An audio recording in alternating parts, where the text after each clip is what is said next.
வத்த குழம்பு வைக்க போகிறோம். இன்றைக்கி நம்ம வந்து நல்லெண்ணெய் ஊற்றிக்கலாம். நல்லெண்ணெய் ஊற்றினா தான் நல்லாயிருக்கும். கொஞ்சம் கூட ஊற்றிக்கலாம். நல்லா எண்ணெய் வந்து நல்லா சூடு வரணும். நல்லெண்ணெய் வந்து கொதிச்சிருச்சு. இப்போ வந்து சோம்பு போட்டுக்குவோம். சீரகம் கொஞ்சம் போட்டுக்குவோம். கொஞ்சம் குண்டு மிளகா போட்டுக்குவோம். குண்டு மிளகா போட்டால் கொஞ்சம் வாசமாக நல்லாயிருக்கும். சுண்டை வத்த குழம்பு ரொம்ப நல்லாயிருக்கும். நல்லெண்ணெய் தான் போட்டுக்கணும். நல்லெண்ணெய் போட்டுட்டா நல்லாயிருக்கும். வெங்காயம் போட்டுடலாம். சின்ன வெங்காயம் போட்டுக்கோங்க, அப்போ தான் ரொம்ப டேஸ்ட்டாக இருக்கும். நல்லா வதக்கிடலாம். நல்லா கண்ணாடி வச்சுட்டு வதக்கலாம். வதக்கிறதுக்கு முயற்சி போட்டுக்கலாம். கருவேப்பிலை போட்டுக்குவோம். தக்காளி பச்சை மிளகா போட்டு நல்லா வதக்கிடுவோம்.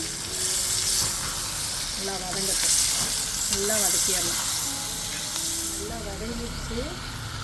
அடுத்து வந்து மல்லித்தூள் போட்டுக்கலாம்.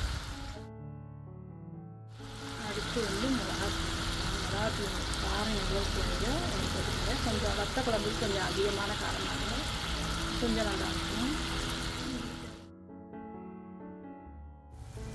அடுத்து இது வந்து மல்லித்தூள், குழம்பு மிளகாய் தூள் சொல்லுவோம்ல. இதில் நான் வந்து மிளகாயெல்லாம் சேர்க்கலை. வெறும் மல்லி, மஞ்சள், மிளகு, ஜீரகம் சேர்த்துக்கலாம். சோம்புத்தூள் கொஞ்சம் சோம்பு. அடுத்து புளி கரைச்சல் ஊற்றுறோம்.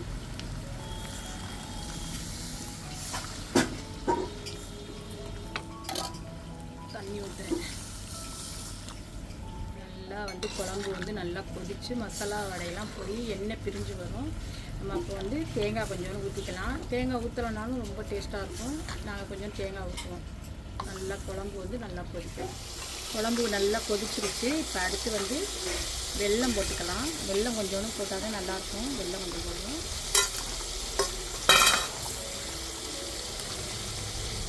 அடுத்து வந்து நாங்கள் வந்து தேங்காய் ஊற்றுவோம். நீங்கள் தேங்காய் ஊற்றாமையும் வச்சுக்கலாம், பிரச்சனை கிடையாது. ஆனால் நாங்கள் கொஞ்சம் தேங்காய் பால் கொஞ்சம் ஊற்றுவோம். ஊற்றாமல் இருந்தாலும் நல்லா சுருக்குன்னு நல்லாயிருக்கும் குழம்பு. எங்களுக்கு கொஞ்சம் தேங்காய் ஊற்றினா தான் பிடிக்கும்.